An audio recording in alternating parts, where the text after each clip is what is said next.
విక్రమ్ టీవీకి సబ్స్క్రైబ్ చేయండి. Subscribe to Vikram TV. Subscribe to Vikram TV. Subscribe to Vikram TV. Subscribe to Vikram TV. Please like, share and subscribe to Vikram TV.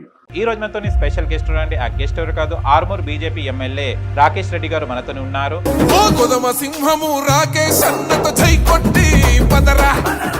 First time మీరు ఎమ్మెల్యేగా గెలవడం జరిగింది sir, ఎలా feel అవుతున్నారు? గర్వం కన్నా బాధ్యతగా ఫీల్ అవుతున్నా. మీరు ఎమ్మెల్యే అయిన తర్వాత విమర్శలు ఏమని వస్తున్నాయి సార్? ఏమన్నరాని నా జీవితమే ఒక నిరంతరము.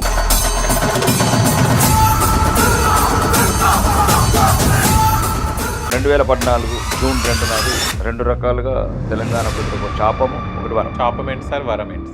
కేసీఆర్ కుటుంబం గద్దెనెక్కడం, అది పెద్ద శాపం.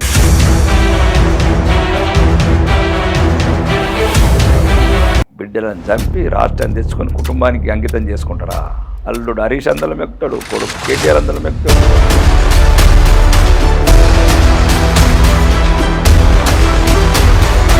కాంగ్రెస్ దేశద్రోహ కాంగ్రెస్ తెలంగాణ ప్రజల అమాయకత్వం చేసుకుని రేవంత్ రెడ్డి ఒక మోసపూరిత వాగ్దానాలు చేసి. మరి ఇప్పుడు కాంగ్రెస్ ప్రభుత్వం ఎలా ఉంది సార్? అంటే వచ్చే సంవత్సరంన్నర అవుతుంది. నిన్న చూపించారు కదా కొడంగల్లోనే, అధికారులనే రాళ్లతో కొట్టి తరుముతున్నారు.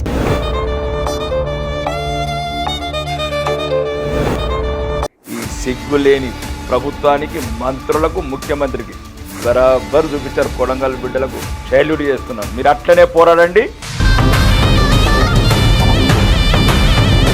సార్. ఇప్పుడు కాంగ్రెస్ పార్టీ గెలవక ముందు 6 గ్యారంటీలు ఇవ్వడం జరిగింది కదా, ఏ ధీమాతోని, ఏ ధైర్యంతోని 6 గ్యారంటీలు అప్పట్లో చెప్పడం జరిగింది? కాంగ్రెస్ అంటేనే 420 పార్టీ.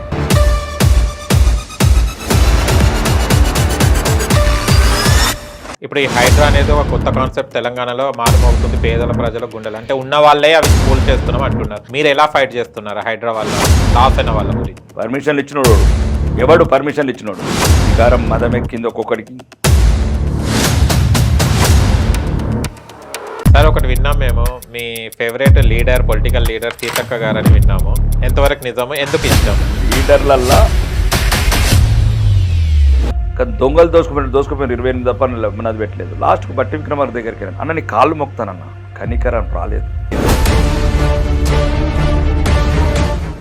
రీసెంట్లీ బీసీ కులగణ బొల్కే నికాలన తీయడం జరిగింది మన రాహుల్ గాంధీ గారు కూడా దీని మీద. అసలు ఈ పాలిటిక్స్ ఏంటిది? ఇప్పుడు బీసీ కులగణ అనేది ప్రస్తావన రావడానికి రీజన్ ఏంటి సార్? ఏం ప్లాన్ చేస్తుంది అసలు కాంగ్రెస్ ప్రభుత్వం? రాహుల్ గాంధీ ఎవరు అతను?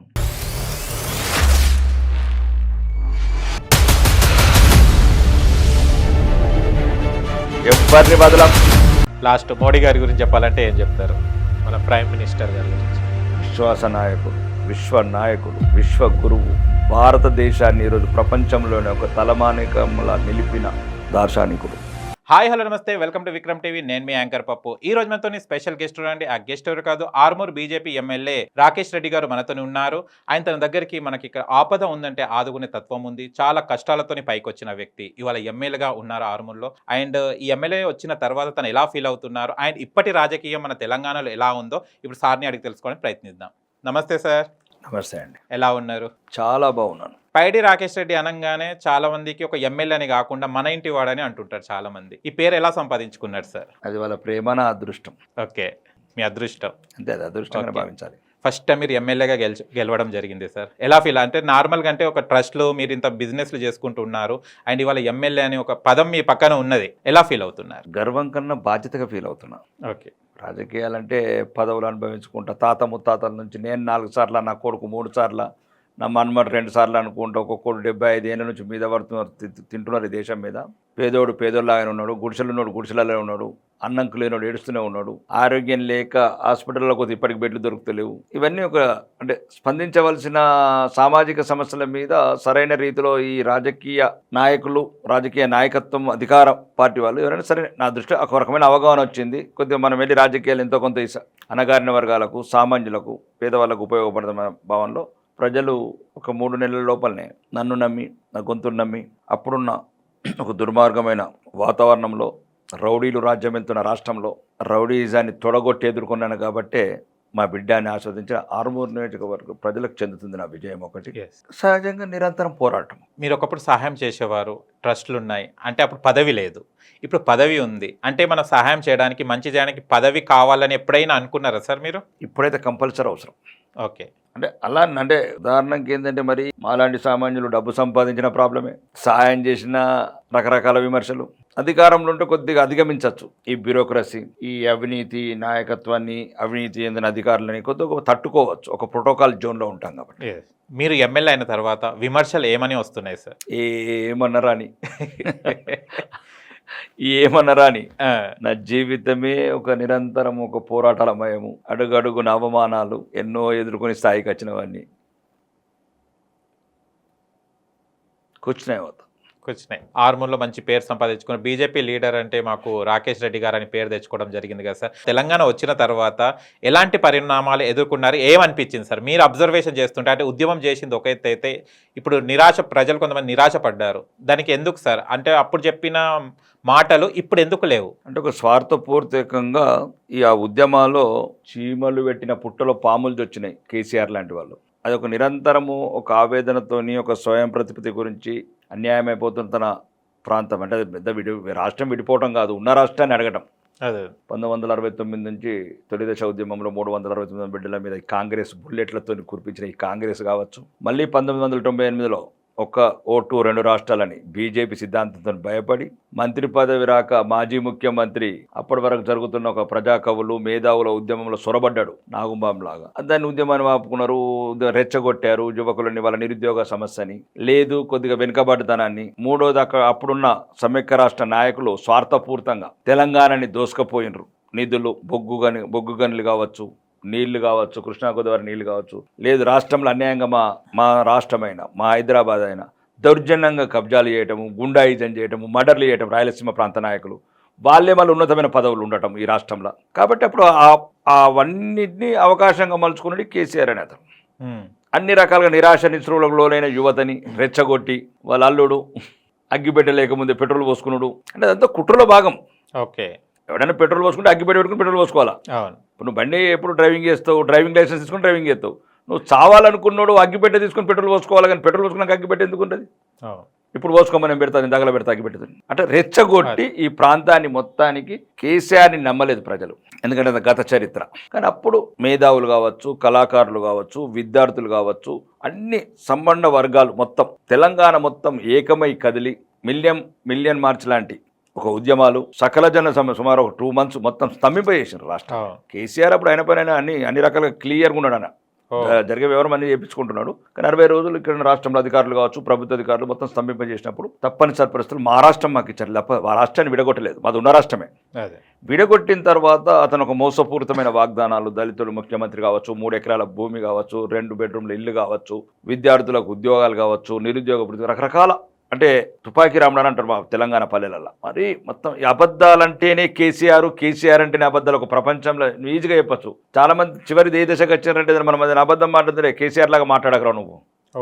రెండోది 1200 మంది బిడ్డల్ని చంపి చచ్చేటట్టు రుచిగొల్పి ఉద్రేకపూరిత ప్రసంగాలు చేసి మధ్యతరగతి బిడ్డలను చంపి, ఎందుకంటే వాళ్ళ బిడ్డలు ఎవరు కావాలి, అందరు అమెరికా లేదు ఉద్యమాలు ఉన్నా కానీ ఆ సెంటిమెంట్తో నోట్లు వేసుకొని రాజకీయ పదవులు అనుభవించారు. మొత్తానికి మొత్తం 2014 జూన్ 2 నాడు 2 రకాలుగా తెలంగాణ ప్రజలకు ఒక శాపము, ఒకటి వరం. శాపం ఏంటి సార్, వరం ఏంటి?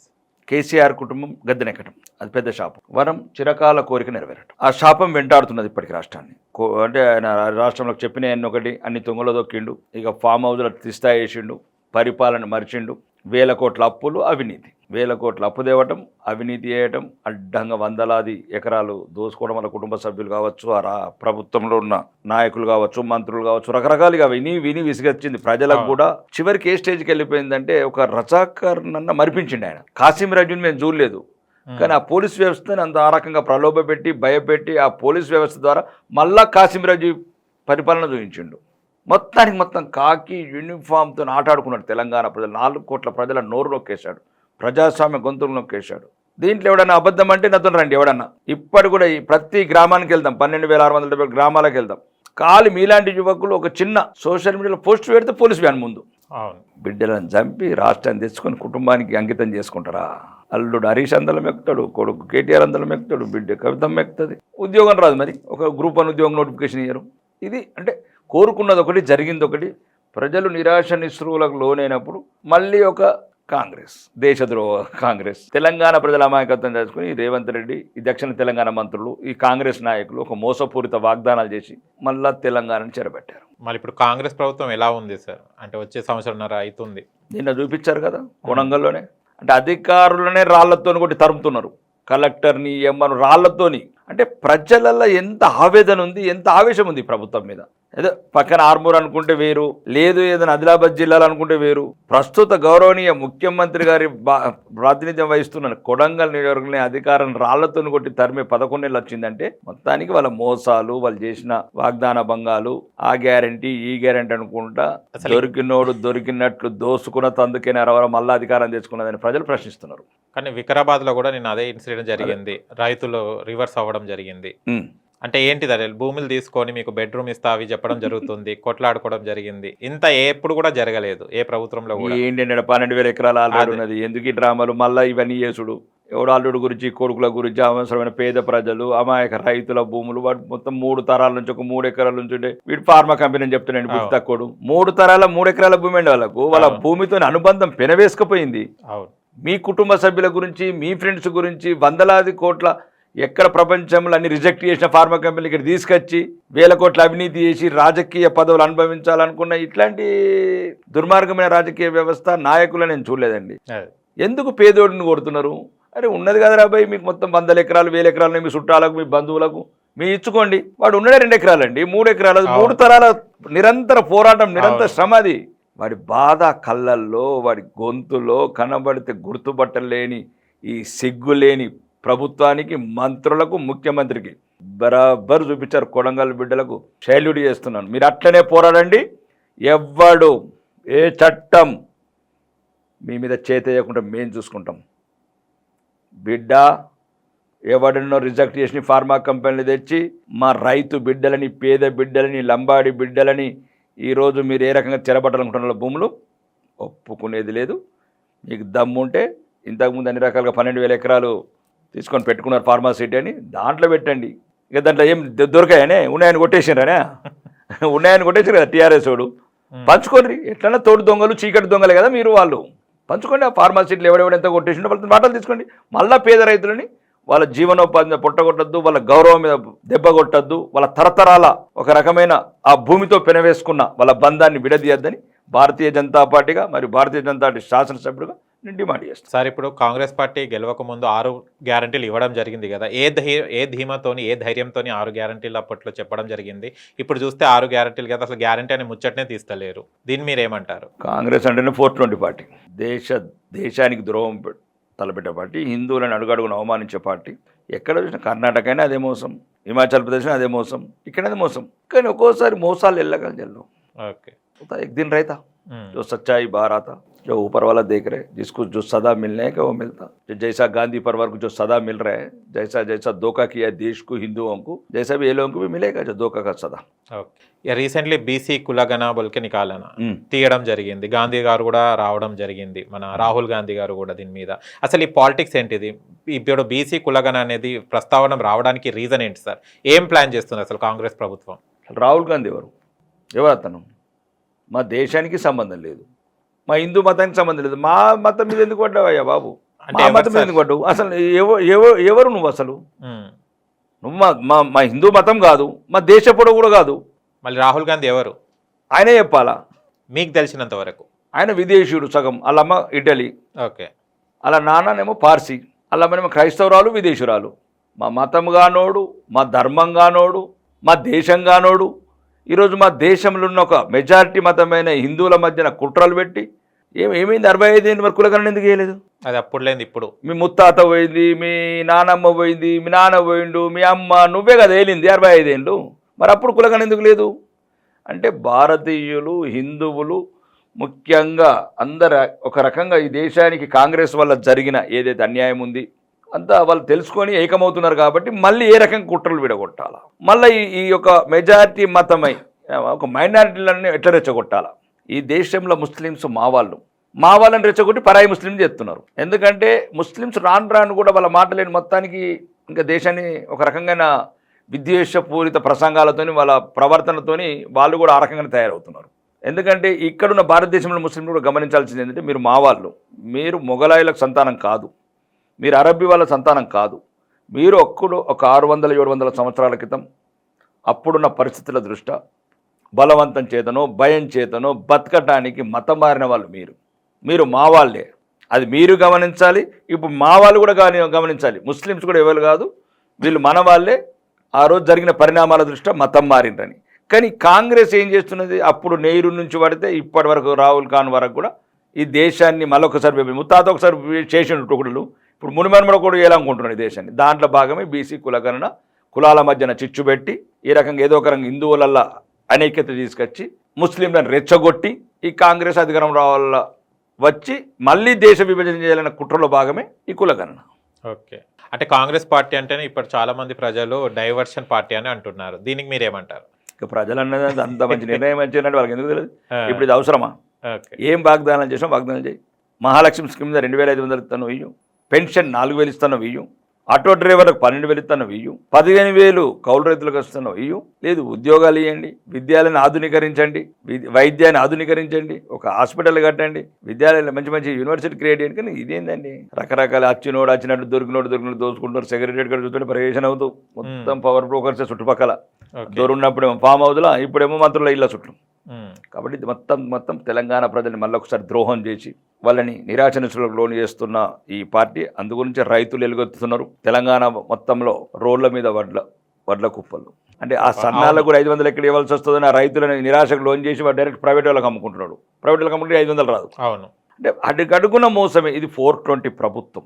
ఇది ఎటువంటి పరిస్థితులు కూడా ఈ నాయకులను ప్రజలు తొందరగా తెలుసుకొని దీన్ని ఇంటి దారి పట్టిస్తారు. త్వరలోనే కూడా మధ్యంతర ఎలక్షన్స్ వచ్చినా దిక్కులేదు. కాంగ్రెస్ పార్టీ ప్రజల ప్రక్షాళన ఉంటా ఉంటుంది, మళ్ళీ ప్రజలు చూస్తేనేమో రివర్స్ అవుతున్నారు అంటున్నారు. మళ్ళీ ఏంటిది ఇది? అప్పుడు చెప్పింది మళ్ళీ ఎందుకు రివర్స్ అవుతున్నారు? ఎక్కడ ఫెయిల్ అవుతుంది కాంగ్రెస్ ప్రభుత్వం? ఫస్ట్ మోసపూరిత వాగ్దానాలతో దమ్ముంటే చెప్తున్నారు రేవంత్ రెడ్డి సర్కారుకు. వాగ్దానాలు చేసే ముందు నిజాయితీగా వేయండి. ఎట్లయితే బీజేపీ చెప్పింది చేస్తుందో చేసేదే చెప్తుంది. అందరికి రుణమాఫీ అంటారు, దొంగల్లాగా 70 లక్షల మందికి రుణాలు మాఫీ, 22 లక్షల మందికి రుణమాఫీ చేస్తారు. ఇంకా అందరికి 2,50,000 ఉద్యోగాలు. మేము ఫస్ట్ అసెంబ్లీ సమావేశంలో గవర్నర్ ప్రసంగంలో అదేదో పాత గవర్నమెంట్ కొన్ని ఫైనల్ మూమెంట్లు వచ్చినాయి, కొన్ని ఇచ్చేసారు చిన్న పోటీ. ఏదో నేను 500 ఉద్యోగాల గురించి ఏదో పెద్ద హంగామా అది ఒకటి. మళ్ళీ అన్ని మోసపూరిత వాగ్దానాలు, అన్నీ తెలిసి చేసిన ప్రభుత్వం. తెలిసి చేసి తెలంగాణ నీకు బడ్జెట్ లేదు, ఇప్పుడు లేదు. ఏ గుట్లో పెట్టే సిటీ దొరుకుతున్నదండి? ఆ గూట్ల మొదలు తెలియదా? అర్హత లేని వాళ్ళు ముఖ్యమంత్రి ఉప ముఖ్యమంత్రులు మంత్రులు అవుతారా? ప్రభుత్వం మీద ఇంత అప్పు ఉంది, ఈ రకంగా ఉంది, ఇంత బడ్జెట్ ఉంది అని తెలియని సన్నాసులా? ఇంతకుముందు రాజకీయాలు ఉన్న సన్నాసులే కదా వీళ్ళంతా. మేమంటే కొత్తగా వచ్చినా మాకు తెలియదు, నేను ఒప్పుకుంటా. నేను ఈ సన్నాసులంతా ఇంతకుముందు రాజకీయాలలో ఉన్నలే కదా, మంత్రులు చేసిన వాళ్ళు ఉన్నారు, అన్ని రకాల పదవులు అనుభవించిన ఉన్నారు. రాష్ట్ర ఖజానా మీద వీళ్ళు శ్వేతపత్రం రిలీజ్ చేసిండ్రు. ఇన్ని లక్షల కోట్ల పని అంకెలతో సహా చెప్పారు అసెంబ్లీలో ప్రతిపక్షంలో ఉన్నప్పుడు. మనకు మీకు తెలియదా? ఇవన్నీ ఇవ్వాలంటే ఎక్కడికి వెళ్తే వాళ్ళ స్విట్జర్లాండ్కి వెళ్ళి మరి ఆ రాహుల్ గాంధీ కుటుంబం ఏమైనా దాచబెట్టుకున్నది తీసుకొస్తాం అనుకున్నారా? ఇవి రాహుల్ గాంధీ గారు, సోనియా గాంధీ గారు విదేశాలలో దాచుకున్నది ఏమైనా తీసుకొస్తుందని పెట్టుకున్నారా? ఏమని పెట్టినరు? లేకపోతే మీ కాంగ్రెస్ వాళ్ళు ఏమైనా మీ ఇంట్లో ఆస్తులు అమ్మి పెడతామన్నారా? తప్పు కదా. ఇప్పుడు 75 లక్షల మందికి అందరికీ 2 లక్షలు షరతులు లేని రుణమాఫీ అన్నారు. అటువంటి టైంలో ఇన్ని 100 షరతులు పెట్టేది వస్తుంది. చిన్న గ్రామాలలో 30,000 రూపాయలు రుణమాఫీ కాలేదు పేదలకు. రండి, దమ్ముంటే చూపిస్తా కాంగ్రెస్ వాళ్ళకి. నా ఏమంటారు రండి. 60,000 కాలేదు, 70,000 కాలేదు, 1,00,000 కాలేదు. మళ్ళీ ఇంకా అబద్ధాలు ఆడతారా? దేవుళ్ళ మీద ఒట్లేసుకుంటారు 2 లక్షలు. ఇట్లా బడ్జెట్ తెలియదా మీకు? ఇప్పుడు షిప్ ఇప్పినాం, షిప్ ఏంటి తెలియదు మాకంటే కొత్త వాళ్ళకి రాజకీయ తెలియదు. మీరెందుకు లేదు? చంబలు లేదు, దొంగలు పోపు అలా నాకు దోసుకున్నారు దొంగలు. అట్లా కాదు, ఈ రకంగా అధికార పీఠం ఎక్కి ఎక్కడున్నదండి మహాలక్ష్మి? ఎక్కడ 2,500 ఎందుకు రాలేదు ఇప్పటి వరకు? నీకు తెలియదా? బడ్జెట్ తెలియదా? ఎక్కడ రాష్ట్ర బడ్జెట్ తెలియదా? రాష్ట్ర ఆదాయం తెలియదా? అప్పులు తెలియదా? మేము ఎలక్షన్లో మాట్లాడినాం అప్పు ఇంత అని, వడ్డీ ఇంత కట్టాలని చెప్పినాం. క్లియర్గా ప్రతి లెక్క మాలంటి కొత్త వాళ్ళకు ఉన్నాయి. లేదు అందరు సీనియర్లే కదా. గౌరవనీయ ఉప ముఖ్యమంత్రి అయితే మొత్తం పుట్టిండే కాంగ్రెస్లా, పెరిగిండే కాంగ్రెస్లా. కోమటిరెడ్డి వెంకటరెడ్డి గారు వీళ్ళందరూ సీనియర్ మంత్రులు కదా, సీనియర్ రాజకీయ నాయకులు. అట్లా తప్పిది. తెలంగాణ ప్రజలను నట్టేయడం ఉంచిర్రు, తెలంగాణ ప్రజలను దగా వేసిర్రు. ఇంకెప్పటికీ కాంగ్రెస్ బట్ట కట్టే అవకాశం లేదు తెలంగాణలో. అది చూసుకోండి. కానీ ఈ ప్రభుత్వంలో ఎందుకు బీజేపీ పైకి రావడం లేదు? అంటే కొన్ని సీట్లతోనే పరిమితం అవుతుంది. ఎందుకు బీజేపీ ఇక్కడ పూనుకుంటలేదు? ఎందుకు పూనుకుంటలేదు? లైట్ గా అంటే వాళ్ళకన్నా డీటుగా ఎందుకు వెళ్ళట్లేదు? అంటే గతంలో చూస్తే బీఆర్ఎస్ పార్టీ అధికారంలో ఉంది, ఇప్పుడు చూస్తే కాంగ్రెస్ పార్టీ మెజారిటీతోనే ఉంది. ఎందుకు బీజేపీ ఎందుకు నమ్ముతలేరు జనాలు బీజేపీని? బీజేపీ నమ్మకపోతే 16 రాష్ట్రాలు ఎట్లా వెళ్తాం? ఇక్కడ మన దగ్గర ఎందుకు మొన్న ఎలక్షన్లో లాస్ట్ ఎలక్షన్లో మాది 36% ఓట్లు, 8 సీట్లు, 7 సీట్లలో సెకండ్ ప్లేస్. అసౌద్దీన్ హుసేన్ తొడగొట్టి నిలబడ్డం ఎందుకు లేదు? మీరు ఎక్కడ పాత మ్యాచ్లు తీసుకొస్తారు? కలర్ఫుల్ మ్యాచ్లు, కొత్త మ్యాచ్ చూడండి. 2024లో మే 13 రిజల్ట్ చూడు. 8 మెంబర్ ఆఫ్ పార్లమెంట్ సీట్లు, తెలంగాణ రాష్ట్ర వ్యాప్తం క్లీన్ డిస్ట్రిబ్యూషన్ సగం, ఇంకున్నది అక్కడ ఇక్కడ 3 జిల్లాలు. ఆ 3 జిల్లాలు చెప్తే నిలిచేది, నిలబడేది, గెలిచేది భారతీయ జనతా పార్టీ మాత్రమే. తెలంగాణ ప్రజల ఆశాజ్యోతి. ఈరోజు గిరిగీసినాం. మూసీ బాధితుల తరఫున కావచ్చు, హైదరాబాద్ల తరఫున కావచ్చు, రైతుల తరఫు నుంచి కావచ్చు, నిరుద్యోగుల తరఫు నుంచి కావచ్చు, గిరిగీసి కొట్లాడుతున్నాం. ప్రతిపక్ష నాయకుడు ఫామ్ హౌస్లో పడుకుంటే ప్రతిపక్షంలో ఉన్న బీఆర్ఎస్ ఎమ్మెల్యేలు ఫైరవులు చేసుకుంటారు, కేసులు మాఫీ చేసుకోవాలి, అవినీతి కేసులు బయటికి రాకుండా వాళ్ళు తిరుగుతుంటే నికాసైన ప్రతిపక్ష బిడ్డలుగా ప్రజల తరపున పోరాడుతున్నాం మేము. ఈరోజు కాకపోతే రేపు గెలుస్తాం. ఇంకా ప్రజలు వాళ్ళని నమ్మారు, 10 ఏళ్ళు అయిపోయింది. ఇప్పుడు వీళ్ళని నమ్మారు, మోసపోయారు. ఇంకా వాళ్ళ ఆశ, వాళ్ళ భవిష్యత్తు భారతీయ జనతా పార్టీ మాత్రమే. మీరు కూడా అలానే చేస్తారని నమ్మకం ఏముంది సార్? ప్రజలు మోసపోతున్నారు, మీరు బాగానే ఉంటున్నారు, రాజకీయ నాయకులు బాగానే ఉంటున్నారు, ఓట్లేసిన ప్రజలు మోసపోతున్నారు. ప్రతిపక్షంలో ఉన్న గొంతు అధికారం వచ్చిన తర్వాత మూగబోతుంది. ఎందుకు? ఇది తరతరాలుగా నడుస్తున్న చరిత్ర అనేది. 193 దేశాల ప్రధానులు అడగండి, వాట్ ఈస్ ద భారతదేశం, భారతదేశ ప్రధాని, భారతీయ జనతా పార్టీ ప్రధాని ఏంటి అనేది. ఏ ఆండు పాండుగా సునోమత్, ఏ ఆండు పాండువే దునియాకు దేకు. ఈరోజు ప్రపంచంలో నెంబర్ 1 నిలబెడుతున్నాం దేశాన్ని. ఇగో నిన్ననే ఫ్రాన్స్కు ఆయుధాలు ఎగుమతి చేస్తున్నాం. 65 ఏళ్ళు దేశాన్ని దినదిన గండంగా తయారు చేసిన కాంగ్రెస్ ప్రభుత్వాన్ని ఆయుధాలు ఇంపోర్ట్ చేసుకున్న స్థితి నుంచి ఈరోజు ఆయుధాలు ఎగుమతి. అమెరికా ప్రెసిడెంట్ లాంటి కూడా ఉక్రెయిన్ రష్యా వారు మీరు ఆపండి మోడీ గారు అని అడిగే గురించే పరిస్థితి తీసుకొచ్చినాం. ఈరోజు భారతదేశం 450 బిలియన్ నుంచి 750 బిలియన్ల ఎగుమతులు. ప్రపంచం నుంచి 200 దేశాల నుంచి ఈ 65 సంవత్సరాలు ఎంత పెట్టుబడి విదేశీ పెట్టుబడులు వచ్చిన ఈరోజు 3 పెట్టుబడులు. 83 కోట్ల మందికి ఉచిత రేషన్, న్యూట్రిషన్ రైస్, 13 కోట్ల మందికి మధ్యతరగతి మహిళలకు శౌచాలయాలు, 8 కోట్ల మందికి ఉజ్వల కనెక్షన్లు, 20 లక్షల కోట్లు ముద్రా లోన్స్, నిరుద్యోగ యువతకు 8 కోట్ల ఎంప్లాయ్మెంట్ క్రియేట్ చేశాం. కరోనా సమయం వచ్చినప్పుడు 140 కోట్ల మందికి ఫ్రీ వ్యాక్సిన్.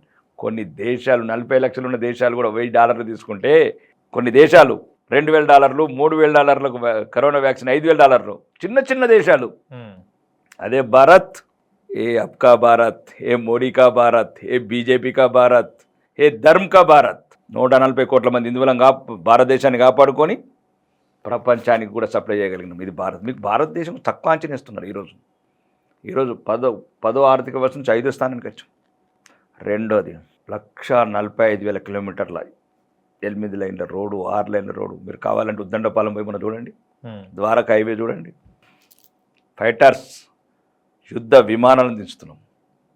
ఎడ్ల బండ్లను నడపలేని సన్నాసుల కాంగ్రెస్ పార్టీ, డకోటా లాంటి మెటడోర్ వ్యాన్లు నడిపిన ఈ కాంగ్రెస్ పార్టీ, 3 కిలోమీటర్లకు ఒకసారి గరమయ్యి అంబచరం నడిపిన ఈ కాంగ్రెస్ పార్టీ ఈరోజు సామాన్య ప్రజలు కూడా 65 ఏళ్ళు 74 ఎయిర్పోర్ట్, ఈరోజు 148 ఎయిర్పోర్ట్. అవాయి చెప్పులు ఉన్న వాళ్ళని అవాయి జాజ్ ఎక్కించాం. ఈరోజు సామాన్య మధ్యతరగతి ప్రజలకు, పేదవాళ్లకు, అన్ని వర్గాలకు అన్ని రకాలుగా తలెత్తుకొని నిలబడేది తయారు చేసినట్టు భారతీయ. మీరు భారతీయ జనతా ఎంతసేపు మతం ఒకవైపు, మతం అది కాంగ్రెస్ వల్ల ఆ ముస్లింలని క్రిస్టియన్లను రెచ్చగొట్టడం వల్ల ఆ రకంగా తయారీ మేము మాట్లాడవలసి వస్తున్నది. మతం ఎంతసేపు అభివృద్ధి గురించి మాట్లాడడం ఎక్కడికంటే అర్థం. అంటే రాబోయే కాలంలో కూడా ఇప్పటికి ఛాన్స్ అయిపోయింది బీజేపీకి, వచ్చేది ప్రభుత్వం పైన మనకు కాంగ్రెస్ పార్టీ అని అంటున్నారు. ఇప్పటికీ చాలని చెప్తున్నారు. ఎన్ని రాష్ట్రాలలో ఉంది? ఎక్కడుంది? మోసం, దగ, 420 కూడా తప్పుడు నిన్న మొన్న కాంగ్రెస్ అధ్యక్షులు ఖార్గే గారు, ఒరే బాబు అద్దునరా, తప్పుడు వాగ్దానాలు చేయకుండా చేసి సిగ్గుపోతుంది, చచ్చేటప్పుడు నాకెందుకు రా ఈ అవమానం అంటున్నాడు. డైరెక్ట్ మహారాష్ట్ర డైరెక్ట్ అంటున్నాడు ఆయన, వద్దు ప్రజలను మోసం చేయకండి, ఏదైతే ఆచరణ యోగ్యం అవుతుందో అదే అమలు చేయండి. కాబట్టి కాంగ్రెస్ కామోగా కథం. ఓకే, ఒకవేళ మీకే అధికారం ఇక్కడికి వచ్చిన తర్వాత బీజేపీకి వస్తే మీరు తెలంగాణలో ఎలాంటి అభివృద్ధి చేయబోతున్నారు? ముఖ్యంగా భారతీయ జనతా పార్టీ ఇది ఒక సామాన్యుల పార్టీ. ముఖ్యమంత్రులను చూడండి, ఒరిస్సా కావచ్చు, మధ్యప్రదేశ్ కావచ్చు, రాజస్థాన్ కావచ్చు, హర్యానా కావచ్చు, ముఖ్యమంత్రుల కుటుంబాల నేపథ్యం చూడండి. యూపీ యోగి ఆదిత్యనాథ్ కుటుంబం, ఇవి సామాన్య కుటుంబాలండి. దొంగ కాంగ్రెస్ లాగా కాదు, మోసప్ కాంగ్రెస్ లాగా కాదు. ఈ భారతం సనాతన ధర్మం, సంస్కృతి, సాంప్రదాయము నిరంతరం వెలగాల 1000 సంవత్సరాల వరకు అని ఒక ఆలోచించే పార్టీ. కాబట్టి ఇక్కడ ముఖ్యంగా భారతీయ జనతా పార్టీ మీద ఒక నమ్మకం ఉంది ప్రజలకు. ఒకటి ఏంటిది అది? చెప్పింది చేస్తుంది, చేసేదే చెప్తుంది. కాబట్టి రాబోయే ఎలక్షన్లలో మా మేనిఫెస్టో ద్వారా కావచ్చు, కానీ మేము మాత్రం కూడా చేయగలుగుతాం. ఇక్కడ అందరినీ ఒక రాష్ట్రాన్ని మొత్తము అన్ని రకాలుగా అభివృద్ధి చేసే దిశలో వెళ్తాము. డబుల్ ఇంజన్ సర్కార్ లాగా మహిళలకు కావచ్చు, రైతులకు కావచ్చు, నిరుద్యోగ యువతకు కావచ్చు, పేదలకు కావచ్చు, అన్ని రకాలుగా అందరు నిరుపేదలకు ఇల్లు, నిరుపేదలకు పెన్షన్లు, నిరుపేదలకు ఇంకా వాళ్ళకి ఏదైనా సౌకర్యాలు, నిరుద్యోగులకు ఉద్యోగాలు కావచ్చు, సెల్ఫ్ ఎంప్లాయ్మెంట్ కావచ్చు, ఇండస్ట్రియల్ పాలసీస్ కావచ్చు, లేదు రవాణా సౌకర్యం లేని చోటు సుమారు ఇప్పుడు నిజామాబాద్కి ఎయిర్పోర్ట్ లేదు. ఇట్లాంటి air connectivity, rail connectivity, bus connectivity అన్ని రకాల కనెక్ట్ చేసి ఈ తెలంగాణని ఈ దేశంలో నెంబర్ 1 స్థానంలో తీసుకెళ్తాం. కానీ ఇప్పుడు చెప్తారు, గతంలో కూడా చాలా మంది నాయకులు చెప్తూనే ఉంటారు, పదవులు వచ్చిన తర్వాత చెయ్యరు. మళ్ళీ మీకు అదే చెప్తున్నా, ఆ పార్టీ వేరే, గదొకటి అది కుటుంబ పార్టీ, ఫ్యామిలీ కంపెనీ, అది అయిపోయింది. ఓకే, గదగలుగుతున్న 2 ఎమ్మెల్యేలు కూడా. ఈ దేశం కోసం, ధర్మం కోసం, న్యాయం కోసం ఉన్న పార్టీ ఈ దేశంలో ఒకటి. ఇది నిరంతరం ఉంటుంది 1000 సంవత్సరాల వరకు. ఓకే, అవి కొన్ని కేసీఆర్తో పోతాయి, కొన్ని ఉద్ధవ్ ఠాక్రేతో పోతాయి, కొన్ని అఖిలేష్ యాదవ్తో పోతాయి, మళ్ళీ ఉడతల కొడుకులాల మన మళ్ళీ ఉంటారు తప్ప. ఈడ ప్రతి ఒక్కళ్ళు మామూలు బిడ్డ కూడా ప్రధాని అవుతాడు బీజేపీలో, మామూలు బిడ్డ కూడా ముఖ్యమంత్రి అవుతాడు. ఓకే, కేటీఆర్ ఉన్న ఇంకోళ్ళు ముఖ్యమంత్రి ఏమని కేసీఆర్ని, రాహుల్ గాంధీ ఉన్న వేరే ప్రధానమంత్రి ఏమని చూద్దాం. ఇప్పుడు అంతకుముందు ఏదో చేసినారు ఎన్నుకుంటే తుపాకులు పెట్టి ఆడిపించారు, ఇలా తెలదని. పప్పు నీ పేద పప్పు అన్నట్లు ఆ పప్పు ఉన్నాడు. అప్పుడు ఈ పప్పు దేశం నమ్మేస్తాడేమని కొద్దిగా భయపడి సోనియా గాంధీకి రేపు మన పప్పును కూర్చున్న పెడితే దేశాన్ని నమ్మేసేటట్టు పిసపిస మాట్లాడుతున్నాడు అంటే అప్పుడు ఆపినరు. కాబట్టి ఇది భారతీయ జనతా పార్టీ మళ్ళీ అదే చెప్తున్నాను, చెప్పేదే చేస్తుంది, చేసిందే చెప్తుంది. అది భారతీయ జనతా పార్టీ ఘనత. తెలంగాణని భారతదేశంలో నెంబర్ 1 తయారు చేస్తాం. అంటే ఇప్పుడు హైదరాబాద్లో చూస్తే మూసీ సుందరీకరణ అంటున్నారు, 150 కోట్ల చేస్తున్నారు. అంటే ఎన్ని ఊర్లో బాగుపడవచ్చు సార్ ఈ మూసీ సుందరీకరణ అనే దాని మీద? ఎన్ని ఇల్లులో ఎన్ని ఊర్లు బాగుపడవచ్చు? ఎందుకు దీని మీద ఇంత కాన్సన్ట్రేషన్ చూపెడుతున్నారు? అసలు అది మన ప్రోగ్రామా, అది మన స్కీమా, అది ఏంది అసలు? అది ఏంది మూసీ సుందరీకరణ? ఏంది ఈ పిచ్చా? ఎట్లా కోకాపేట మురిపిస్తుంది, మోకీలాలు మురిపిస్తుంది, ఇదేమిటారు ఇంకా ఇటంతా అవుటర్ రింగ్ రోడ్స్ అంతా డబ్బున్న వాళ్ళ వీళ్ళలే ఉన్నాయి, గేటెడ్ కమ్యూనిటీలు ఉన్నాయి, అంపాల కార్లు తిరిగే రోడ్లు ఉన్నాయి. ఒక మ్యాన్మేడ్ క్రీక్స్ తయారు చేసుకోండి కదా దుబాయ్ లాగా. పేద ప్రజలు, లక్షలాది మంది ప్రజలు నిరాశ్రయం ఎట్లా చేస్తారు?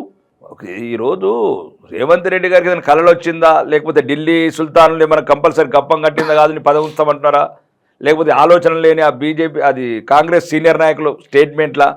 మీరు ఎందుకు పేదోళ్ళలో సుమారు ఇప్పుడు మూసి ఉందండి 50-60 సంవత్సరాలుగా ఇటుక కూడేసుకొని ఇళ్ళల్లో పని చేసుకుని ఆటో నడుపుకుని చిన్న వాళ్ళు ఒక పక్కన కట్టుకుని దానివల్ల నష్టం కూడా లేదు. దాన్ని ఇప్పుడున్న మనం అంటే మరీ మొత్తం అని కాకుండా కూడా అన్ని అనుమతులు ఇచ్చిన ప్రభుత్వాలే. మళ్ళీ జిహెచ్ఎంసీ అనుమతి ఇచ్చింది, అండ్ పవర్ కనెక్షన్ ఇచ్చిండ్రు, వాటర్ కనెక్షన్ ఇచ్చిండ్రు. దాంట్లో వాళ్ళ ఓట్లతోనే గెలిచినవు.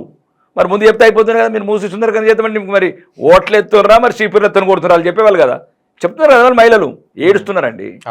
ఇది ఒకటే మూసీ ప్రక్షాళన, మూసీ సుందరీకరణ అనేది ఒక మోసపూరిత మళ్ళీ ఒక అవినీతికి తెరలేపింది కాంగ్రెస్. ఢిల్లీకి అదేదో చెప్పారు ఆ కేటీఆర్ స్టేట్మెంట్, మరి వీళ్ళకున్న అఫీషియల్ డాక్టర్ 25,000 కోట్లు ఒప్పుకున్నారట పదవి ఉండాలంటే. దానికి సంబంధించి ఇంకా దీని మీద ఇప్పుడు ఈ కార్పొరేట్ కంపెనీస్కు షాపింగ్ మాల్ కావచ్చు, రకరకాల రెస్టారెంట్ కావచ్చు, లేకపోతే ఏఎంబీ లాంటి మాల్ కావచ్చు, ఐమాక్స్ ప్రసాద్ ఐమాక్స్ థియేటర్ లాంటివి కావచ్చు, అక్కడ ఇద్దామని ఇది ఒక కుట్రపూరిత ప్లాను. మేము నల్గొండకు కానీ మిగతా జిల్లాలకు కానీ సాగునీరు కొనడానికి ఎటువంటి అభ్యంతరం లేదు. అది ఏదైతే 150,000 కోట్లు పెరిగినా ఒక 150,000 క్యూసెక్స్ వాటర్ సెమ్ పోవాలా, బ్రహ్మాండంగా రిటైనింగ్ వాల్స్ కట్టి హైలీ టెక్నాలజీ అండి, విత్ ఇన్ కంప్లీట్ ఇన్ టైంలో కంప్లీట్ చేసా రిటైనింగ్ వాల్స్. ఎక్కడి నుంచి నీకు సుమారు గండిపేట నుంచి సుమారు సిటీ అవుట్స్కట్ వరకు, అంటే నీకు అంత లోపల ఫస్ట్ నీకు కంప్లీట్ చేయాల్సింది ఏంది, ఆ కెమికల్స్ రాకుండా దాన్ని ట్రీట్మెంట్ ప్లాంట్స్ కావచ్చు, ఛాంబర్స్ కావచ్చు, ట్రీట్మెంట్ ఛాంబర్స్ కావచ్చు. రెండోది డ్రైనేజ్ రాకుండా, ఈ డ్రైనేజు ఇవన్నీ కంట్రోల్ చేసిన తర్వాత దాన్ని మనం ఒక రిటైనింగ్ వాల్స్ కట్టి ఎక్కడైతే సిటీ లిమిట్స్ వరకు పేదవాళ్ళు ఎక్కడైతే అక్కడ పక్కన చిన్న కొద్దిగా ఏదో వాళ్ళకున్న 50 ఏళ్ళ శ్రమ 2 తరాలు కష్టపడి ఒక 2 బెడ్రూమ్ల అంటే 2 రూమ్ల ఇల్లు వేసుకున్న వాళ్ళని, లేదు ఒక చిన్న 50 గజాల ఇళ్ళల్లో పనిచేసి ఒక ఆమె అంటుంది, మన 50 ఏళ్ళు ఇళ్ళల్లో గిన్నెలు దోమనయ్యా, ఒకసారి 50 గజాలు కొనుక్కున్నాను, ఒకసారి 60 గజాలు కొనుక్కున్నాను. నాకు 3 పిల్లలు అయితే 3కి మంచిగా ఒక అంత తెచ్చి కట్టుకున్నాను. వాళ్ళకి సుమారు అది ఇప్పుడు 2 కోట్ల వాల్యూ. దానికి 10 లక్షల డబుల్ బెడ్రూమ్ ఇస్తుంటారు పిచ్చోళ్ళు. పాగలైనరా లేకపోతే ఎరగడ కోతరా? నేనేమంటున్నాను, మొత్తానికి సిటీ హౌస్ కట్ వరకు వాళ్ళని వదిలేసి అక్కడి నుంచి శుద్ధరీకరణ చేసుకుంటారా, ఫ్లోటింగ్ రెస్టారెంట్ పెట్టుకుంటారా, రాబర్ట్ వద్దని ప్రియాంక గాంధీ గారిని తీసుకొచ్చి ఆ ఫ్లవర్ బోట్లలో దింపుతారా, ఈ పప్పుని తీసుకొచ్చి ఉల్టా దింపుతారా, అది మీరు చూసుకోండి. పేద ప్రజలని మాత్రం కాల్ చేస్తే అది ఎంత అభిమానం అండి. బుల్డోజర్లతో దొక్కిస్తాడా ముఖ్యమంత్రి? ఏం పాపం చేశారండి పేదలు? ఎంత అహంకారం అండి. ఇది మంచిది కాదండి రేవంత్ రెడ్డి గారికి. ఆయన మొన్న ఏదో అంటున్నాడు, ఏం మాట్లాడుతున్నాడు ఆవేశంలో, ఒకసారి ఆ పర్సనాలిటీకి మించి మాట్లాడుతున్నాడు. హోదా ఉంటే ఏముంటుంది, 3-4 ఉంటే ఒక 7 ఉంటుంది, 5 ఏళ్ళు ఉంటుంది. ఇంతకుముందు కాలేదా మాజీ ముఖ్యమంత్రులు? అది తప్పు కదా. ఎవరు అడ్డొస్తే వాళ్ళ మీద బుల్డోజర్లు ఎక్కించి తీసుకుపోతారట. మరి బుల్డోజర్ కూడా ఆమె అడిగింది, నువ్వు మాట్లాడేదేనా ముఖ్యమంత్రి స్థాయి భాషనేనని. చూడండి వైరల్ అవుతున్న వీడియోలు. నీకు ఇది తొక్కి పిచ్చుకోతందుకు మేము ఓట్లు వేసామని అడుగుతున్నారు. మరి ఇదేనా రేవంత్ రెడ్డి సమాధానం చెప్పాలి? ఈ పేద ప్రజల మీద బుల్డోజర్ దొక్కిస్తావా రేవంత్ రెడ్డి? ఆరు ఉప ముఖ్యమంత్రి బట్టి విక్రమార్ గారు, ఈ దళిత బిడ్డలు, పేద బిడ్డలు, అణగారిన వర్గాలు, నువ్వు ఆ దళితుల కోటలోనే ఉప ముఖ్యమంత్రి తీసుకున్నావు. దళితుల కోటనే ప్రజా దర్బార్ దొరలున్న బంగ్లాలు ఉంటున్నావు. దళితుల తరపు పోరాడు బట్టి విక్రమార్ గారు. మీరు ఆ వర్గాలకి వచ్చిన బిడ్డలు కాబట్టి మీకు ఆ ప్రజల కన్నీళ్లు తెలుస్తాయి. మూసీలు ఎవరు కట్టుకున్నారు? ఉప ముఖ్యమంత్రి గారు బట్టి విక్రమార్ గారు.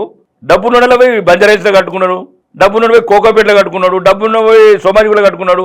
ఎవడైతే దళితులు ఉంటారో, పేదవాళ్ళు ఉంటారో, అణగారిన వర్గాలు ఉంటారో వాళ్ళు 50 ఏళ్ళు కష్టపడి అక్కడ కట్టుకున్నారు. బట్టి విక్రమార్క గారు పాదయాత్ర వేయండి చూద్దాం, మీ దళిత బిడ్డలు ఏ రకంగా సమాధానం చెప్తారు. మూసి పక్కన, మూసి అంటే మళ్ళీ నల్గొండలో చేసావు నువ్వు కూడా ముఖ్యమంత్రి చేసినట్లు. ఈ మూసి ఎవరైతే లక్షలాది పేదలు కడుపు కొట్టాలనుకుంటారో, వాళ్ళ ఇల్లు ధ్వంసం చేసి మళ్ళీ 2 తరాల వరకు కోలుకోకుండా చేద్దామనుకుంటారో అక్కడ పాదయాత్రని చూద్దాం. ఎట్టి పరిస్థితుల్లో ఎక్కిత్తడో बुलडोजर ముందు మేమే పడుకుంటాం. जब देखेंगे जिसका रेवंत रेड्डी का ताकत, उसका सरकार का ताकत कितना है, जो गरीबों के ऊपर कितना जुल्म करते, जुल्म भी सहने का एक टाइम रहता. जब जवाब ऐसा देगा మీరు కూడా ఆలోచించాలి. ఇక్కడ ఉన్న వాళ్ళు ఇప్పుడు చూపేయండి తడాక. ఇప్పుడు వస్తున్నాయి కదా ఇవేంటి జిహెచ్ఎంసీ ఎన్నికలు, చూపేయండి జవాబు దేదు. మళ్ళీ వాళ్ళు ఇచ్చే కాంగ్రెస్ వాళ్ళు ఇచ్చే నోట్లకు, చీకట్లో పోసే మందుకు పడితే నిజంగానే అన్నీ మళ్ళీ ఆ రకంగానే కూలగొడతారు, బుల్డోజర్లు పెడతారు. అంత అహంకారమా? ఎవరి మీద ఎక్కిస్తారండి రేవంత్ రెడ్డి బుల్డోజర్లు? ఎందుకు ఎక్కిస్తావు పేదవాళ్ళ మీద బుల్డోజర్లు? నీకు బుల్డోజర్లు ఎక్కేది కానీ నీకు అధికారం ఇచ్చింది. బట్టి విక్రమార్క గారు చెప్తున్నారు ఇక్కడేదో చేస్తాడు. ఇక్కడేం చేస్తున్నాం బట్టి విక్రమార్క గారు? మోకిలా సైడ్ చేయు, రీజనల్ రింగ్ రోడ్ 358 కిలోమీటర్లు అక్కడ చేయి. క్రీక్లు పెడతావా, రెస్టారెంట్లు పెడతావా, ఫ్లోటింగ్ రెస్టారెంట్లు పెడతారా, షాపింగ్ మాల్ పెడతారా? డబ్బు నోడు ఎక్కడ కడతాయండి. మొయినాబాద్ తాగుతలేడు, కూర్చున్నాడు, చేవేళ దాకా పోతున్నాడు, ఫామ్ హౌస్లు కట్టుకొని. చేయాల్సిన ఎక్కడైనా పోతాడు. మరి డబ్బున్నోడండి, డబ్బున్నోడు ఎక్కడైనా పోతాడు. పేదవాడి కడుపు ఎందుకు కొడతారు? అదే మేము అడుగుతున్నాం, అదే బీజేపీ తప్ప దాంట్లో ఏం లేదు. నల్గొండకు సాగునీరు, పేదవాళ్ళకి ఎటువంటి అన్యాయం జరగకుండా ప్లానింగ్లు చేద్దామని.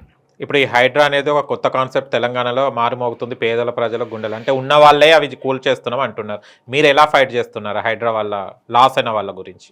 పర్మిషన్లు ఇచ్చినోడు ఎవడు? పర్మిషన్లు ఇచ్చినోడు ఉన్న అడిగట్టులు లేరు. అధికారం మదం ఎక్కింది ఒక్కొక్కడికి. ఎన్నొద్దులు ఉంటుంది, మంత్రి పదవులు ఎన్నొద్దులు ఉంటాయి, ముఖ్యమంత్రి పదవి. ఎవడిచ్చిండు పర్మిషన్? పిచ్చెక్కి మాట్లాడుతున్నారు. ఎవరండి? మధ్యతరగతి వాళ్ళు. వాడు ఒక జిహెచ్ఎంసీ పర్మిషన్ ఇచ్చింది, బ్యాంక్ కూడా లోన్ ఇచ్చిండు. జిఎస్టీ అంటే ఎవరండి? హెచ్ఎండి అంటే ఎవరండి? ప్రభుత్వం అంటే ఏంటండి? నమ్మకం, విశ్వాసం. వాళ్ళు ప్రభుత్వాన్ని నమ్మిండ్రు, ప్రభుత్వం విశ్వసించారు, ఆ పర్మిషన్ నమ్మి బ్యాంకు లోన్ ఇచ్చిండ్రు. ఇలా మధ్య తరగతి ఏం తప్పండి?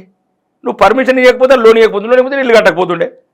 కాబట్టి అవినీతి అధికారులు పర్మిషన్స్ ఎవరిచ్చిండ్రో వాడిని ఫస్ట్ దాన్ని చర్య తీసుకుని జైల్లోకి పోయండి. రెండోది, ఎవడైతే మీరు పర్మిషన్ల వల్ల కట్టుకున్నారో దానికి 100% నష్టపరిహారం ఇచ్చి అప్పుడు ముందుకు కదలండి. కానీ వాళ్ళ గురించే మాట్లాడతలేరు కదా, ప్రజల మీదనే దౌర్జన్యం చేస్తారు. కానీ ఇప్పటి వరకు ఫలానోడు పర్మిషన్ ఇచ్చాడు ఇగో ఈయనే అని ఎప్పుడు కూడా మీడియా ముందు కానివ్వండి అసలు తన చర్చ కూడా వస్తలేదు. ఒకటండి, హిందువులై కూలగొట్టేందుకు అందరికీ చేతులు వచ్చినాయి. ఎప్పుడైతే ఫాతిమా కాలేజ్ అసౌద్దీన్లకి లాగులు దడిచినాయి. చెప్పండి కదా దమ్ముంటే.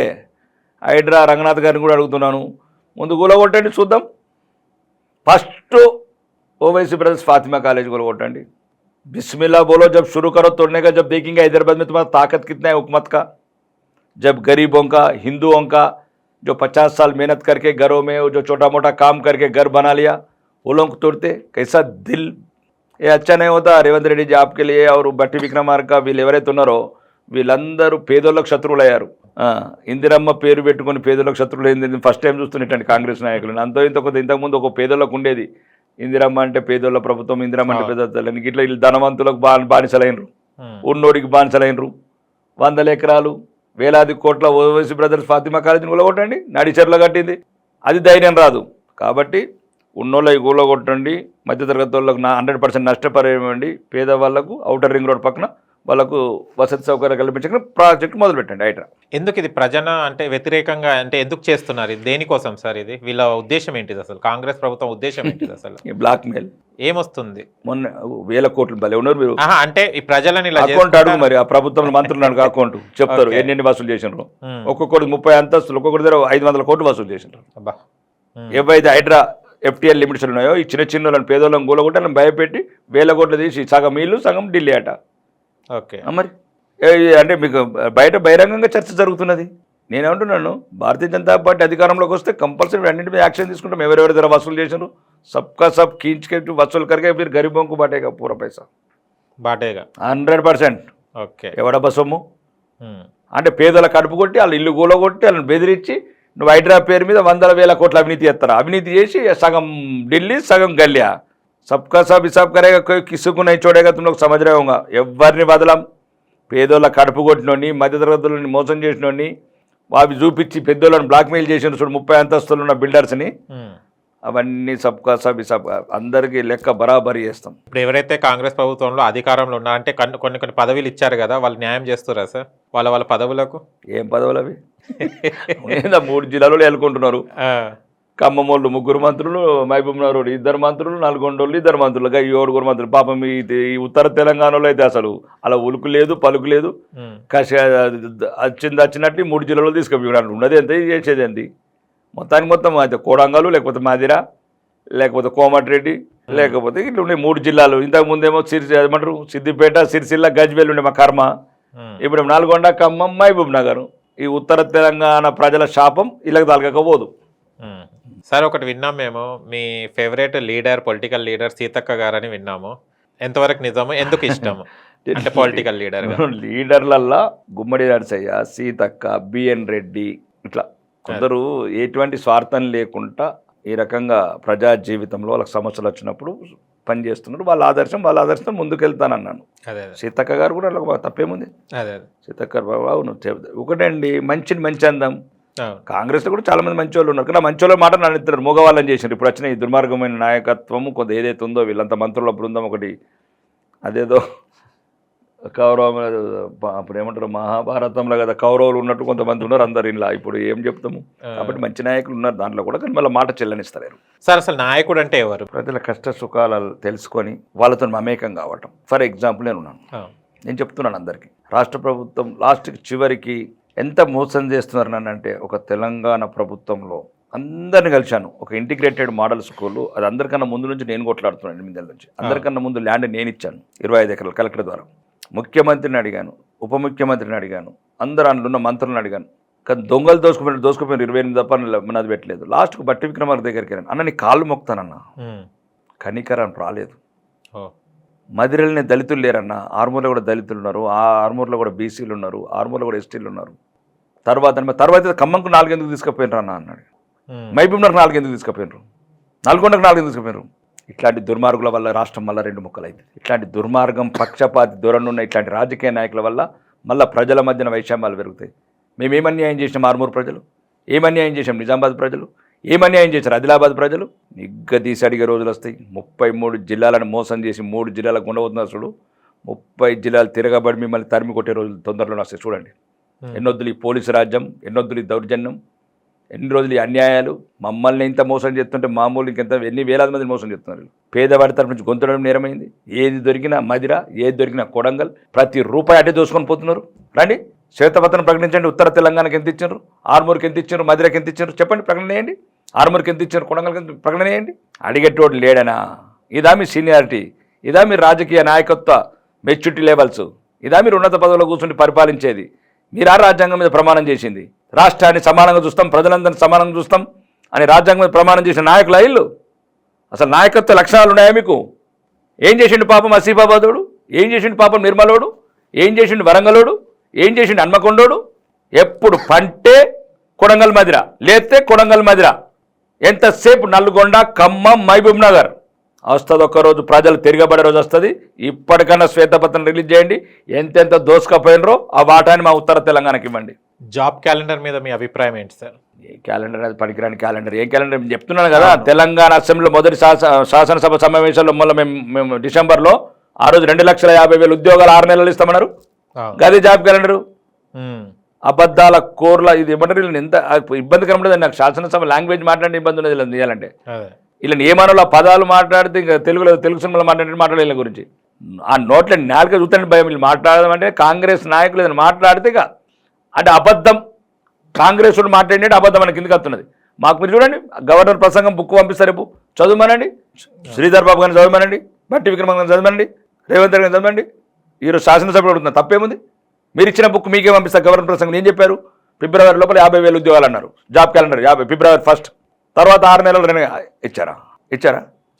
మరి వీళ్ళ మాటలు ఎట్లా అమ్ముతావు? అది వాళ్ళకైనా అటు మట్టనా?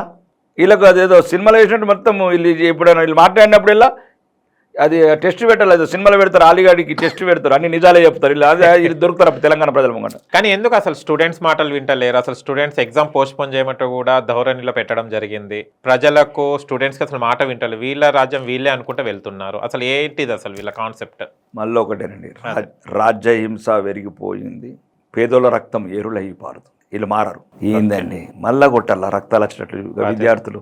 మరి ఆ రక్తాలు ఉండేరు అయ్యా మిమ్మల్ని గెలిపించింది. అప్పుడున్న రాజకుటుంబము, దొరల కుటుంబము, నిరంకుశిత ప్రభుత్వము, ఆ బిడ్డల రక్తాలు వారిస్తేనే ఉస్మానియా యూనివర్సిటీ కావచ్చు, మొత్తం తెలంగాణ విద్యార్థి లోకం మీద కావచ్చు, ఆర్టీసీ కార్మికుల కావచ్చు, లాఠీలతో రక్తాలు తీస్తేనే ఇప్పుడున్న ఈ నిరుద్యోగ యువత కాలికి బలపం కట్టుకొని మిమ్మల్ని గెలిపించడానికి ఊరూరు తిరిగిన బిడ్డల మీద ఎటువంటి దయలేని ఈ ప్రభుత్వము, ఈ కాంగ్రెస్ ప్రభుత్వము మళ్ళీ బట్టలు జిగినట్లు ఆడబిడ్డలని ఏందండి? అందుకని చెప్తున్నా, రాజ్యహింస వెరిగిపోయింది. మళ్ళీ పేదోళ్ళ రక్తం ఏరులయ్యి వారుతుంది. విద్యార్థుల రక్తం కూడా రైతుల రక్తం. రైతులు రోడ్ల మీద అనుకుంటున్నారండి. ఇదేం రైతు ప్రభుత్వము, ఇదేం పేదల ప్రభుత్వము? ఏదో ఒక రోజు దీనికి పరిష్కారం ప్రజలే నిర్ణయించుకోవాలా. సమయం వచ్చినప్పుడు సమాధానం చెప్పాలా. గద్దెక్కినోడు మురిసిపోతున్నాడు, గద్దె శాశ్వతం అనుకుంటున్నాడు. ఇలా కావురం అంచాలంటే ఇంకా ప్రజాస్వామ్యంలో మనకు దొరికేది ఒకటి, ఓటనే ఆయుధం. సమయం వచ్చినప్పుడు ఎట్లయితే దొరని దించారో ఇప్పుడు దొంగలను దించండి. Okay, last question sir. అంటే ఫ్రీ బస్ని చూసినప్పుడల్లా ఈ రాజకీయ నాయకులు కూడా దాంట్లో వెళ్తే ఎలా ఉండేదో ఇబ్బందులు తెలిసేది. ఒక ఫ్రీ బస్ అనేది పెట్టేశారు మహిళలకు, అది ఎంత ఇబ్బందిగా ఉందో ఒక్కసారి చెప్పండి సార్. ఏ రాజకీయ నాయకులు కూడా దాని మీద మళ్ళీ వెళ్ళరు, వీళ్ళేమో కార్లు వెళ్తారు, సామాన్యులు చాలా ఇబ్బంది పడుతున్నారు. చాలా స్పీచ్లలో చెప్తున్నాను. అవును సార్. ఒక్క బస్సు కొనని ప్రభుత్వము, ఆ ఉన్న బస్సులల్లా నినాగమున రేవంత్ రెడ్డి గారు మహారాష్ట్రకు చెప్తున్నాడు 1,05,00,000 మందిని ఎక్కించినాము. ఏమి ఎక్కించినామా? 2 టైర్లు ఊడిపోతున్నాయి. ఆడబిడ్డల బతుకులు, వాళ్ళ భవిష్యత్తు అంతా నడి రోడ్డు మీద పడేసిన ప్రభుత్వం మీద. మొన్న 140 మందిని ఎక్కించారండి. 140 మంది ఎక్కితే 2 టైర్లు ఊడిపోయినాయి. అంటే 140 మంది జీవితాలు. అంటే వాళ్ళ కుటుంబాలు ఏం కావాలా? వాళ్ళ భర్త, పిల్లలు. ఒకవేళ నీకు అంత దమ్ముంటే ముందు బస్సులు కొనండి, ఒక 5,000 బస్సులు కొనండి. మేము చెప్తున్నాం కదా, శాసనసభ్యుడిగా 11 నుంచి ఒక బస్సు వేయలేదు మాకు. నేను చెప్తున్నా, బహిరంగంగా చెప్తున్నా, దమ్ముంటారండి. మా పన్నులు, మా వాటలు, మా ఆస్తులు, మా మీద అప్పులు, పేద ప్రజలకు ఒక బస్సు కొనలేని ప్రభుత్వం ఇది. ఒక ప్రభుత్వం, మోసపూరిత ప్రభుత్వం. దాన్ని పాపం వలన మళ్ళా ఆ పాత బస్సులు సరిగ్గా లేకుండా ఆ రోడ్లు, గతుకుల రోడ్ల మీద, గుంతల రోడ్ల మీద వీళ్ళు పాపం తేలక ఫ్రీ అనగానే ఏదో ప్రచారం చేయదు, ఏదో ఒక పని లేకుండా పోటీ లేక నడుముల నొప్పుల ఆర్థోపెడిక్ డాక్టర్లు చాలా హ్యాపీగా తెలంగాణలో, ప్రపంచంలో ఆర్థోపెడిక్ డాక్టర్ సంతోషంగా ఉండాలి తెలంగాణలో. ఆ 10 రూపాయల ప్రయాణంకు 10,000 రిపేరు. ఆ 10,000 ఆర్థోపెడికల్ పండగ చేసుకుంటున్నారు. చాలా మంది హైదరాబాద్ చుట్టూలో ల్యాండ్ నాతో చెప్తున్నారు, ఒక 10 మంది దాకా చెప్పారు. ఎప్పుడు లేని 100,000 మంది వస్తున్నారు అన్న. ఏమైందంటే ఆ బస్సు ప్రయాణం వల్ల, గుంతల రోడ్ల మీద వల్ల మొత్తం బోన్ రిప్లేస్ అవుతుంది. దానికి మాకైతే మా అదృష్టం బాగుంది రేవంత్ రెడ్డి కాంగ్రెస్ ప్రభుత్వం వల్ల. అది ఫ్రీ బస్ అనేది అదొక మోసపూరితంగా చర్య అండి. దాంట్లో కానీ లాస్ట్కి రేషన్ కార్డులకు కూడా లింకులు పెట్టేశారు కదా సార్. ఎవరు చెప్తారు సార్ ఎంత ఉంది ఆస్తి, ఏముంది? అవన్నీ 70 పెట్టిరు. వాళ్ళకి అసలు 70కి అర్థాలే తెలియదు, చెప్పేటోళ్ళు లేరు. ఈ పేద ప్రజలతోనే ఆడుకుంటున్నారు. కాంగ్రెస్ అంటేనే మోసం, కాంగ్రెస్ అంటేనే మోసం, దేశ ద్రోహం. ఇది ఎప్పుడూ నిర్మూలన. అదే చెప్తున్నాను, కాంగ్రెస్ విముక్త భారతే ఈ దేశానికి భవిష్యత్తు. పైలే కాంగ్రెస్ కు హటానా చాహియే, ఏ దేశ్ సే భగానా చాహియే. ఓకే, లాస్ట్ మోడీ గారి గురించి చెప్పాలంటే ఏం చెప్తారు? మన ప్రైమ్ మినిస్టర్ గారి గురించి? విశ్వాస నాయకుడు, విశ్వ నాయకుడు, విశ్వ గురువు, భారతదేశాన్ని ఈరోజు ప్రపంచంలోనే ఒక తలమానికములా నిలిపిన దార్శనికుడు, భవిష్యత్తుని కలలుగంటున్న భారతదేశం కలలుగంటున్న ఒక స్వాప్నికుడు. ఈరోజు ప్రపంచంలోనే భారత్ అంటే నరేంద్ర మోడీ గారి నాయకత్వం ఈరోజు దశ దిశలా వ్యాపిస్తుంది. దానికి స్ఫూర్తి ప్రతి ఒక్కరికి, భారతదేశంలో ఉన్న ప్రతి బిడ్డకు నరేంద్ర మోడీ గారు ఒక ఆదర్శం, ఒక స్ఫూర్తి, ఒక ధైర్యం. ఈరోజు అంటే ఉక్రెయిన్ లాంటి సంఘటన జరిగినప్పుడు కూడా యుద్ధం నాపి మరి విద్యార్థులను తీసుకొచ్చారు. పక్క దేశాలు కూడా గజ గజ గజ ఉత్సవోసుకుంటూనే భారత్ వైపు చూడాలంటే ఏ గంటే కందర్ సర్జికల్ స్ట్రైక్ కర్నే దేశ.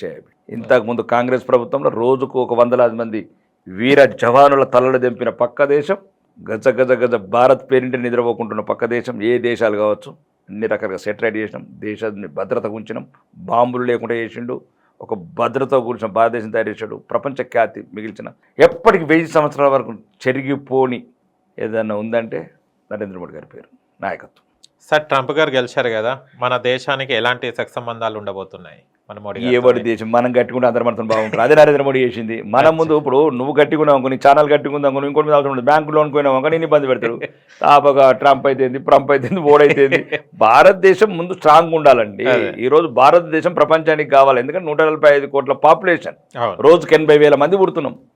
ఈ మార్కెట్ కావాలా, మార్కెట్ సరైన బార్గెనింగ్ చేయాలి. ఈరోజు నరేంద్ర మోడీ గారు ఆస్ట్రేలియాతో చేశాడు, లండన్తో చేశాడు, కెనడాతో చేశాడు, ఫ్రాన్స్తో చేశాడు, ఆస్ట్రేలియాతో చేశాడు, న్యూజిలాండ్తో చేశాడు. బరాబర్ గిరిగీసినాం. మీకు ఇది కావాలంటే మాకు అది కావాలి అంటే ఒక సమాన స్థాయిలో మనం ఒక బార్గెనింగ్ చేసే సిస్టమ్కి తీసుకెళ్ళాడు దేశాన్ని. కాబట్టి ట్రంప్ గారు వచ్చినా, ఏ ట్రంప్ గారు వచ్చినా మనం దృఢంగా ఉండాలా. లేకపోతే మళ్ళీ ఈ దేశద్రోహులు, ఈ అభివృద్ధి నిరోధకులు, అవినీతి పరులు, ఈ కాంగ్రెస్ ప్రభుత్వాన్ని హిందూ ద్రోహులు ఈ దేశం చేతిలోకి వెళ్తే ఈ దేశాన్ని ముక్కలు చేసి మళ్ళీ దీన్ని ఎటు చూసినా బాంబులమయం చేస్తారు. కాబట్టి ట్రంప్ అయినా ఏ నాయకుడైనా మనము దృఢంగా మనం అభివృద్ధి చెందుతుంటే, శాంతి భద్రతలన్నీ బాగుంటేనే ప్రపంచంలో ఏ నాయకుడైనా మనతో స్నేహితం చేస్తాడు. నిన్నగాక మొన్న ట్రంప్ గారిది ఒక వీడియో చూసాం. నా మిత్రుడు నరేంద్ర మోడీ గారు ఒకసారి 2 సార్లు పక్క దేశంతో సమస్యలు వచ్చినప్పుడు మీకు ఏదైనా సాయం కావాలంటే నరేంద్ర మోడీ గారు ఇచ్చిన సమాధానం అది మాలాంటి వాళ్లకు 1000 ఏనుగుల బలం, 1000 సంవత్సరాల స్ఫూర్తి. ట్రంప్ గారు చెప్పారు, ఏమన్నాడంటే, నో, మాకు 100 సంవత్సరాలుగా పోరాటం చేస్తున్నాం, ఇది మామూలు లెక్క అని. ఈ పోరాటం నిరంతరం, మాకు ఇవన్నీ ఒక లెక్కలోది కాదు అంటే ఆయన అన్నాడు. డొనాల్డ్ ట్రంప్ గారు, నేనే షాక్ అయిపోయినా ధైర్యం చూసి.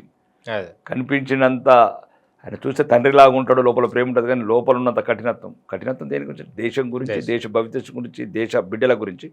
ఆయనకంటూ ఏం లేదండి. తనకంటూ ఉన్నదంటే భారతదేశం ఒకటే. తనకంటూ ఉన్నది 145 కోట్ల జనాభాని ఆయన కుటుంబం అనుకుని బతుకుతున్న వ్యక్తి. మనం దయచేసి నరేంద్ర మోడీ గారిని అన్ని మతాలకు ఒక నా విజ్ఞప్తి ఏంటంటే, అతన్ని మీరు ఈ దేశం గురించి బతుకుతున్న ఒక వీరుడు చూడండి. సోనియా గాంధీ లాగా రాహుల్ గాంధీ గురించి, స్టాలిన్ తన కొడుకు ఉదయనిధి గురించి, కేటీఆర్ గురించి, చంద్రబాబు నాయుడు లోకేష్ గురించి, ములాయం యాదవ్ అఖిలేష్ గురించి బతుకుతున్న వ్యక్తి కాదు. ఈ దేశం గురించి ఎవరైనా బతుకుతున్న ఏకైక వ్యక్తి నరేంద్ర మోడీ గారు. ప్రజలందరినీ మనం కూడా ఒకసారి ఆలోచించాలి నరేంద్ర మోడీ గారి గురించి. ఈ దేశ భవిష్యత్తుకు, దేశ భద్రతకు, దేశ అభివృద్ధికి మనం అందరం కలిసి అతనికి ఇంకా నైతిక స్థైర్యం, అతనికి కావాల్సిన అన్ని రకాల సహకారాలు అందిస్తే ఈ దేశాన్ని ప్రపంచంలో నెంబర్ 1 చేస్తాడు. ఓకే సార్, తెలంగాణ ప్రజలకు ఏం చెప్తారు లాస్ట్గా? ఎలా ఉండాలంటారు? అంటే సార్ ఒక డౌట్ సార్ నాకు, అంటే మీరు నార్మల్గా సేవా కార్యక్రమాలు చేస్తున్న ట్రస్ట్లు అన్నీ ఉన్నాయి కదా, ఎమ్మెల్యే ఎందుకు కావాలనుకున్నారు సార్? ఏదో ఒకటి చెప్పాను, చాలాసార్లు చెప్పాను, కానీ ఇప్పుడు ఒకటే తెలంగాణ ప్రజలకు చెప్పేది ఒకటే, మాయదారి, మోసకారి కాంగ్రెస్ పార్టీకి మోసపోయారు. కానీ ప్రజాస్వామ్యం తప్పదు. కాపాడుతున్నోడే, కనికరిస్తున్నోడే బుల్డోజర్ లెక్కిస్తుంటున్నాడు పేదల మీద. దళితులు అనుకొని కోటలలో కూర్చున్నోళ్ళు, రాజ ప్యాలెస్లలో కూర్చున్నోళ్ళు దళితులనే అవమానించినట్టు మాట్లాడుతున్నారు. దళితులు బాధపడుతుంటే, దళితుల జీవితాలు ధ్వంసమవుతుంటే సన్నాయి నొక్కులు నొక్కుతున్న నాయకులు. కాబట్టి తెలంగాణ ప్రజలు చాలా అలసిపోయి ఉన్నారు. నిరంతరం ఉద్యమాలు చేసి 20 సంవత్సరాలు ప్రత్యేక తెలంగాణ గురించి అన్నీ కోల్పోయినరు. విద్యార్థులు కావచ్చు, రైతులు కావచ్చు, మహిళలు కావచ్చు, మేధావులు కావచ్చు, కళాకారులు కావచ్చు. 20 సంవత్సరాల ఉద్యమం అలా అయిపోయింది. మళ్ళీ 10 ఏళ్ల రాజకుటుంబ ధ్వంసం ఒకవైపు, ఇప్పుడు మళ్ళీ ఒక దుర్మార్గమైన ప్రభుత్వం, అవినీతి ప్రభుత్వం, పేదల పట్ల బుల్డోజర్ లెక్కించే ప్రభుత్వం, పేదల ఇల్లు కూల్చే ప్రభుత్వం. కానీ ఒక్కటి మాత్రమే ఇవ్వగలుగుతున్నాం, భారతీయ జనతా పార్టీ శాసనసభ నిరంతరం పోరాడతాం మీ గురించి, ప్రాణాలకు తెగించి పోరాడతాం, గిరిగిస్తాం ఈ ప్రభుత్వాన్ని. ఎట్టి పరిస్థితుల ఈ మోసపూరిత, ఈ యొక్క దగుల్బాజీ పేద ప్రజల పట్ల కక్ష పెంచుకున్న ఈ పార్టీని గద్దె దించము, విశ్రమించము. కానీ మీరు కూడా అవకాశం వచ్చినప్పుడు మళ్ళీ ఈ మోసగాళ్ళ మాటలు నమ్మి మళ్ళీ గద్దెనెక్కించారనుకో, వాళ్ళు చేసిందే కరెక్ట్ అని బుల్డోజర్లు కాదు, ఇంకా తర్వాత పేదలని నామరూపాల్లో కూడా వేస్తారు. తెలంగాణ ప్రజలు ఒక్కసారి జాగ్రత్తగా ఉండండి. సరైన సమయంలో సరైన జవాబు ఇవ్వండి. ఒక ధర్మానికి, దేశానికి కట్టుబడిన ఒక భారతీయ జనతా పార్టీని గెలిపించండి. మీ చిరకాల కోరికలన్నీ నెరవేర్చే బాధ్యత మేము తీసుకుంటాం. Okay sir, thank you so much sir. పిలవంగానే వచ్చినందుకు చాలా హ్యాపీగా ఫీల్ అవుతాను. మీ ఎంత అమూల్యమైన టైం మాతో ఇచ్చారు. అండ్ చాలా వర్క్స్ ఉంటాయి, మీరు ఎమ్మెల్యే అంటే ఆ వర్క్ని వదిలిపెట్టుకొని నాకు టైం ఇచ్చినందుకు చాలా ధన్యవాదాలు తెలియజేసుకుంటాను. ధన్యవాదాలు మీకు, మీ ఛానల్స్ అందరికీ ధన్యవాదాలు. తెలుగు ప్రేక్షకులందరికీ, ప్రపంచవ్యాప్తంగా ఉన్న తెలుగు వారందరికీ నిరంతరం ప్రజల తరపున గొంతై ప్రశ్నిస్తున్న విక్రమ్ టీవీ ఛానల్ మరియు పేదల పట్ల, మహిళల పట్ల, విద్యార్థుల పట్ల, పేదవాళ్ళ పట్ల ప్రతి సమస్య మీద ప్రతిస్పందిస్తున్న విక్రమ్ టీవీ ఛానల్ని ప్రపంచవ్యాప్తంగా ఉన్న తెలుగు ప్రేక్షకులందరూ సబ్స్క్రైబ్ చేసుకోగలరని, మరియు ఈ ఛానల్ అభివృద్ధికి మీరందరూ సహకారం అందించి దీన్ని నెంబర్ 1 ఛానల్ చేస్తారని కోరుకుంటూ, మీ Paidi Rakesh Reddy, Armoor MLA. Please subscribe Vikram TV channel.